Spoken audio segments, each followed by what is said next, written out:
The spread between Auburn and LSU on Saturday, it's way too big. Freezing temperatures are likely for several hours inland and a few hours closer to the coast. Yes. You are Locked On Auburn, your daily podcast on the Auburn Tigers. Part of the Locked On Podcast Network, your team every day. Yes, welcome on into Locked On Auburn, your daily Auburn Tigers podcast. I'm your host, Zac Blackerby, and thank you so much for making Locked On Auburn your first listen every single day. Today's show brought to you by Game Time. Download the Game Time app, create an account, and use code LOCKEDONCollege for $20 off your first purchase. Happy Charlie Tuesday to all who celebrate. And look, the line came out. Auburn is a double-digit dog going on the road to Baton Rouge to take on LSU. We'll talk about the momentum and where it went over the course of the bye week. We'll also talk a little quarterback situation because the controversy seems to just never go away on the Plains. But first things first, Charlie5, 11.5 points, courtesy of our friends at FanDuel Sportsbook. Auburn is projected to lose in Vegas by 11.5. And I just think that number is too big of a number right now. No, I'm with you. LSU has shown little to absolutely no effort whatsoever at keeping other teams from scoring touchdowns. So, and we can, if we can muddy, I feel like we're going to muddy the game up and shorten it and hold on to the ball. And it's just two scores. I mean, maybe like I'll say this. I feel like there's a scenario that plays out where LSU could beat Auburn worse than any team they play this year. And that's based off the fact that if you try to shorten the game and you still can't score points, LSU will score points. So it could be 17-7 at halftime and turn around and be 35-10 before you can really blink. So but I just don't know that I see the game playing out that way. I think you got something to kind of build off of. Hugh said in the press conference today there were tons of things that they felt like the coaches let us down, the coaching let us down that they can correct. In other words, there was some execution stuff, but he feels like he could pinpoint some areas that the coaches can help put players in better situations. So you got 2 weeks to come up with, a plan for this. That 11.5 coming off a bye week seems like a lot of points. I'm with you. And this is an LSU team that's been tested on the road for the last 2 weeks. That's tough to do in this conference, especially when Missouri put up more of a fight than I think a lot of people expected them to. And then obviously, I'm sure that game that they ended up losing in Oxford against Ole Miss, I'm sure that was an emotional roller coaster too. So have they been able to really set their feet and recover from that?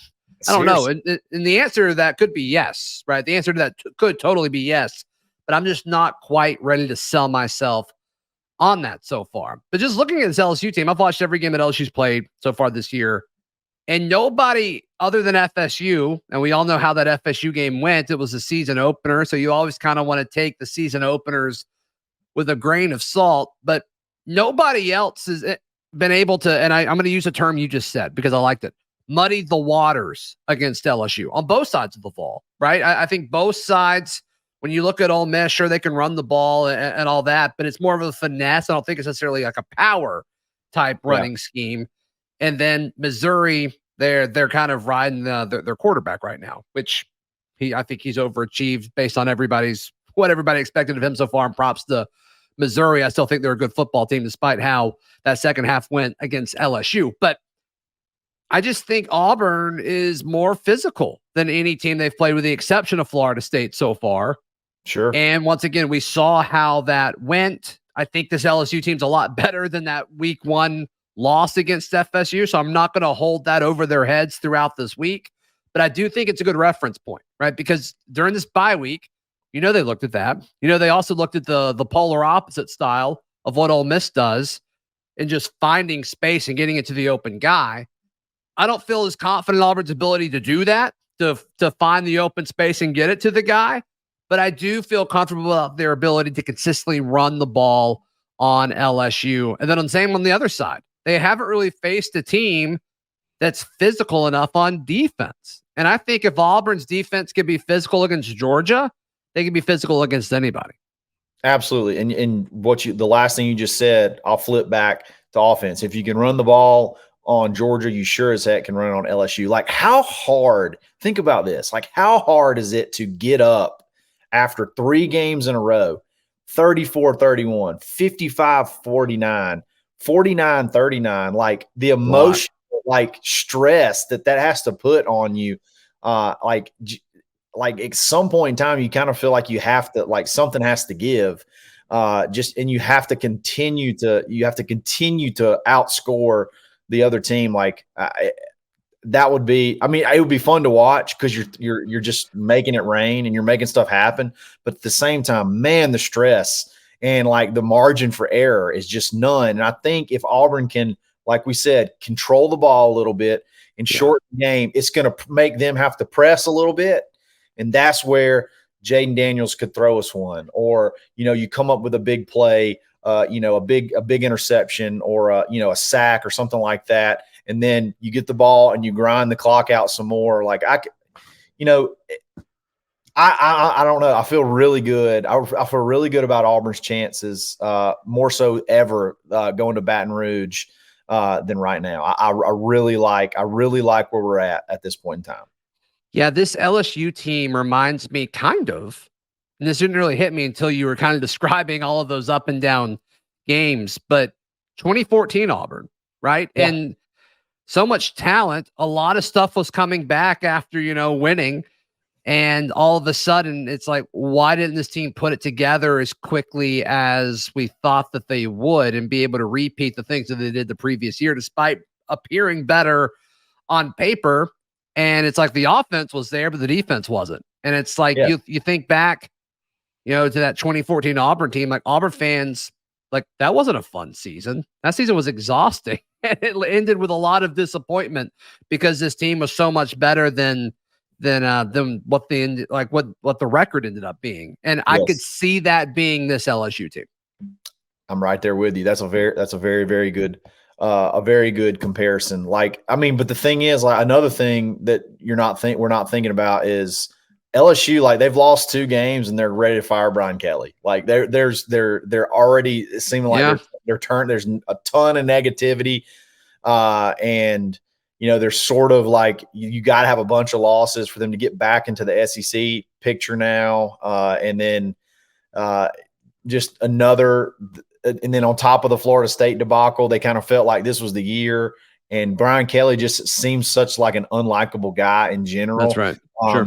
They're turning on him. So like, how does that factor in? So I don't know. Could be a perfect. Who's more unlikable, Brian Kelly or Jimbo Fisher? Brian Kelly to me. Brian Kelly is there's like there's just nothing that you can point to. Like, you can all shucks. Jimbo can kind of all shucks you if you're not careful. You know what I mean? Like, he can kind of, I don't know, man. He can kind of make you he can kind of lull you to sleep with his little country, his little Southern accent, high pitched voice. Brian Kelly, there's just like, there's nothing. I can't watch anything and feel like, man, that's just a guy I want to be around. I want to hang out with that guy. Who's more unlikable? Put it in the YouTube comments or get at us on Twitter and the Locked On Auburn Discord. Who's more unlikable, Jimbo Fisher or Brian Kelly? I'm looking forward to seeing the answers to that. All right, Charlie5, it seems like Auburn had a lot of momentum during the bye week and after, that heartbreaking loss to Georgia. And it seems like we've lost some of that momentum. Where did it go? We discuss that next right here on Locked On Auburn. Today's show is brought to you by our friends at Prize Picks. Prize Picks is the best place for daily fantasy sports.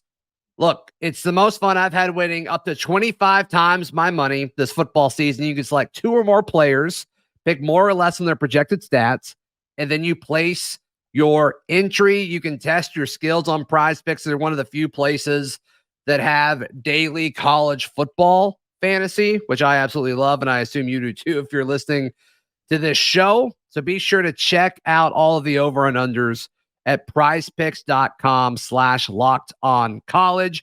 Go to prizepicks.com/lockedoncollege. Use code lockedoncollege for the first deposit match up to $100. So put $100 in, you win $100. And once again, that is at prizepicks.com/lockedoncollege. And it's daily fantasy sports made easy. Today's show also brought to you by our friends at Game Time. Game Time is the best place to buy all of your tickets. I went to the Patriots-Saints game this past weekend up in Foxborough. The buying the tickets may have been the best part of that entire game because as soon as the game started, the Saints scored a lot and New England didn't score any. But that's okay. That's fine. Bought the tickets at Game Time. Got a great deal on the tickets, so that's awesome. At Game Time, you can see where your seats are. You can see the view from your seats, and also it's great for last-minute tickets as well. Take the guesswork out of buying tickets with Game Time. Download the Game Time app, create an account, use code LOCKEDONCollege for $20 off your first purchase. Terms apply. Again, create an account and redeem code LOCKEDONCollege for $20 off. Download Game Time today. Last-minute tickets, lowest prices guaranteed. It's a Charlie Tuesday. Auburn Message Board Legend, Charlie5 hanging out with us. The first few days after Auburn lost to Georgia, and let's just can't stress this enough, Auburn hasn't played since then. They haven't played since then, Charlie5. Yep. Yet, all of the vibes so far this week since LSU has played has been, oh my gosh, Auburn, don't get your hopes up. And the talk all last week was we could go into Baton Rouge and upset the LSU Tigers. And all of that hoopla has evaporated. And I just don't really get it, Charlie5, because when I look at LSU and what they did against Missouri, if Missouri keeps containment with their defensive front and has any kind of discipline as far as pass rushing lanes, I think that's a totally different game in the second half. And I don't think that'll be something that we have issue with this weekend. You know, I think it's you go away for a week and you don't hear anything and you're still kind of riding the high. And then you come back and Hugh does his press conference yesterday and you start talking about dudes that are out for the season, dudes that still aren't going to be back yet. And then you hear about we're just little dinged up here, a little dinged up there. Jalen Simpson walking around in a boot. He should be fine by the game time, but it's like, man, we hadn't heard it. You don't hear any of this through the bye week, unless you're just like really plugged in and you're listening. But like the average casual guy, you don't hear a lot of that. And then all of a sudden you're back, and then you start hearing about all these people that are out for the year. It does seem like you're at that high, you know, after the game, like you feel like you could play with anybody.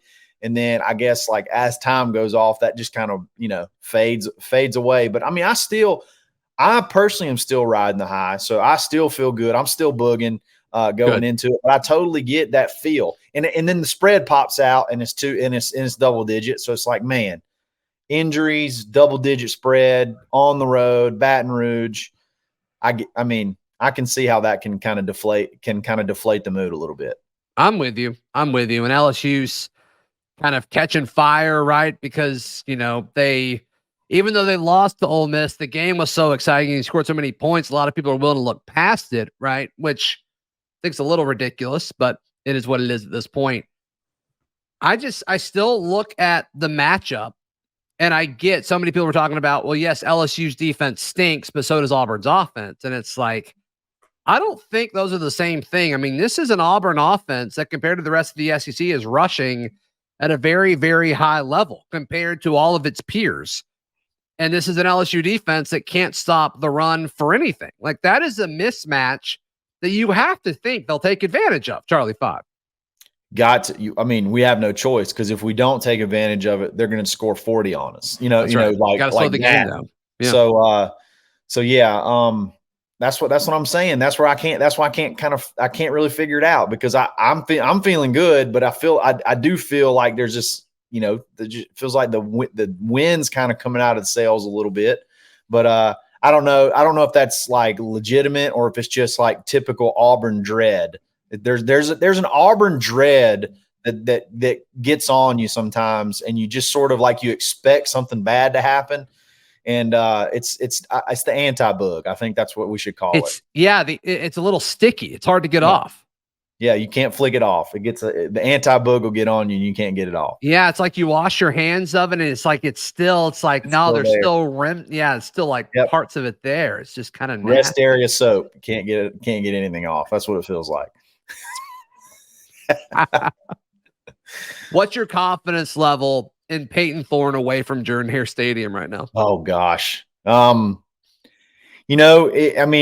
theory, it shouldn't be high, based off of what we've seen of him on the road. Until he does it, right? You Until can't feel confident about it. Until he does it, you can't feel good about it.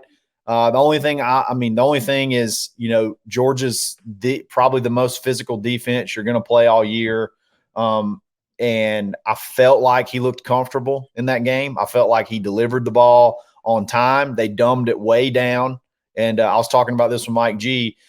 Every catch it seems like we're going to have to make because they're dumbing the offense down it seems like it's going to have to be contested, but the balls were there. You know what I mean? Like they were tough catches. Like, don't get me wrong. Like those, like a lot of those, when they talk about the 6 of 9 incompletions that hit receivers in the hands, they were not routine catches. Like they would have been tough catches. You got to make those plays. You need to make half of them. You know what I mean? Yeah. Like it's okay for a pass catcher to make a tough catch. Like it's okay to like bail out your quarterback that's struggling right now. Like there's no rule against that.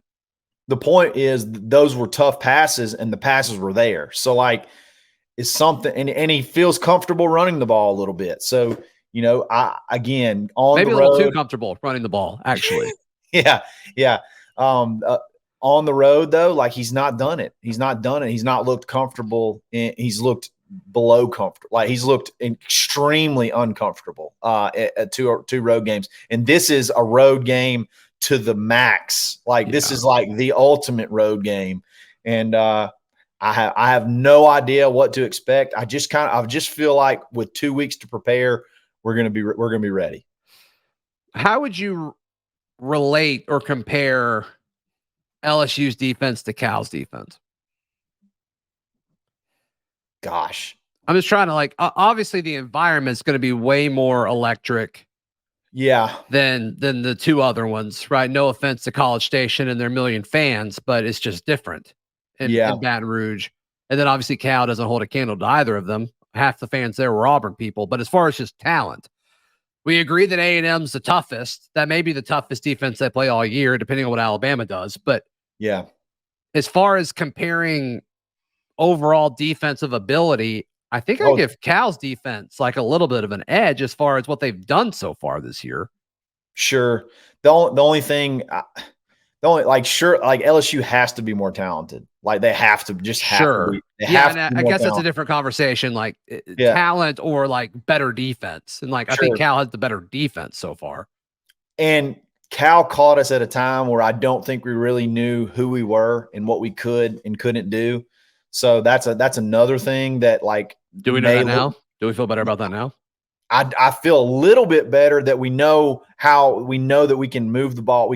There's things that we can do in the running game to move the ball. So I do feel better about that.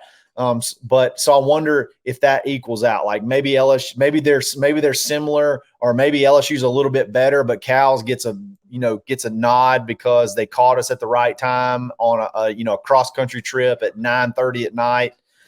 So I don't know. I still feel like LSU's defense is probably a little bit better, but I think our offense is miles better than it was, a few weeks ago as well. I'm seeing my notes up right here. Did I say the spread? Did we say that it was 11.5? Yeah. We did say that? Okay. Yeah. I don't remember saying that. Yeah. I blacked 11.5. out. Double digits. Blacked out. Welcome to the show, Zach. Welcome. That's on me. All right. Welcome on into today's Locked On Auburn. Oh my goodness. We literally led with it. I knew we led with the topic. I don't remember saying the line. I'm so sorry. The stickiness comment really just kind of anti-bug is on you right now. That's it. I got to go take a shower. So I'm sticky. Disgusting. All right. There's another narrative that popped up even kind of before the bye week. And I want you to help me dissect it in just a second. Right here on Locked On Auburn. Today's show is brought to you by our friends at Jace Medical. They have two products. First is the Jace case. You head over to jacemedical.com and you can get it comes in like a little box. It's in a cute, precious little case. And they send you all these life-saving antibiotics. You don't have to wait till the next morning if something gets infected or if you feel unwell. And sometimes, those 12 hours until, the doc in the box or whatever doctor's office you go to opens the next morning, that could be brutal. Jace Case can help you with all of that. Head over to jacemedical.com to check that out. Also, they have a product called Jace Daily where they can send you a year's supply of your medication right to your door, just in case any kind of issue could happen, whether it's, more supply chain issues or you're traveling or natural disasters, whatever it may be. So head over to jacemedical.com and you can get $20 off these life-saving antibiotics today from Jace Medical by using code LOCKEDON, all one word, LOCKEDON, at checkout at jacemedical.com. That is spelled JASE medical.com. Today's show also brought to you by our friends at Alumni Hall. Can you imagine getting Auburn gear not from Alumni Hall? I can't. Charlie5 can't.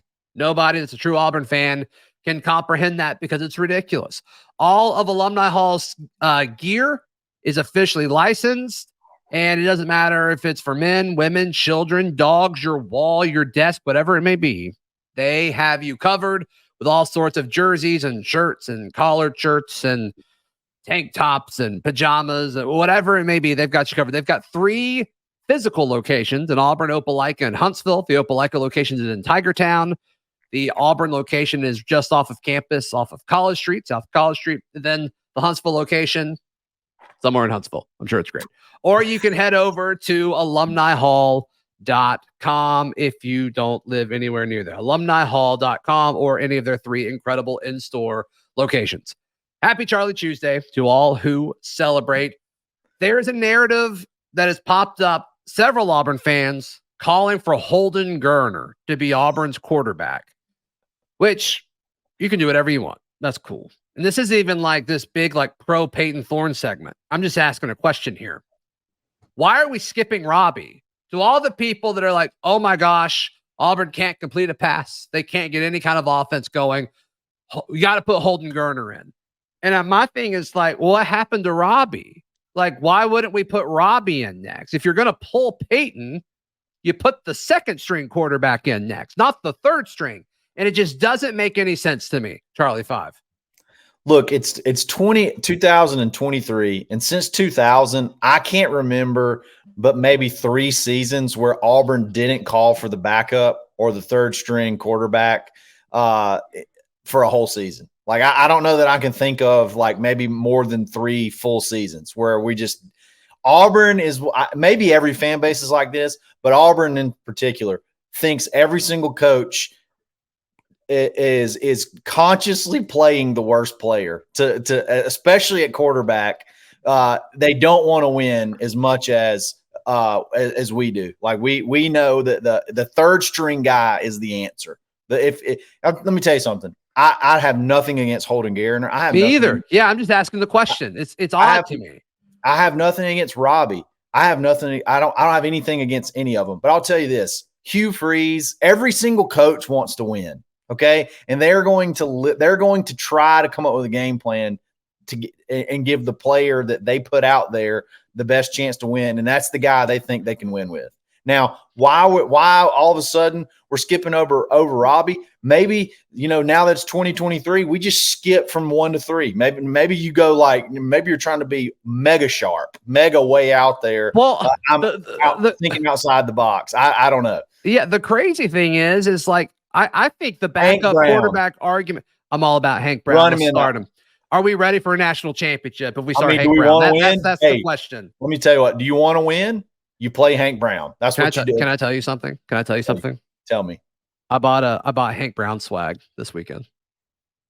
I mean, clearly he should be in there. He's the 4th string, but if we want to throw the ball around, you got to go to the 4th string. No, the crazy thing though is I think the backup quarterback argument actually has merit right now. A lot of years it doesn't. But because normally the backup's like a not as good or polished version as the guy in front of him. Robbie, at least, like, he offers a different style. Like, if you think just from a philosophical standpoint that you want your quarterback to be able to move more, like, at least that's your argument.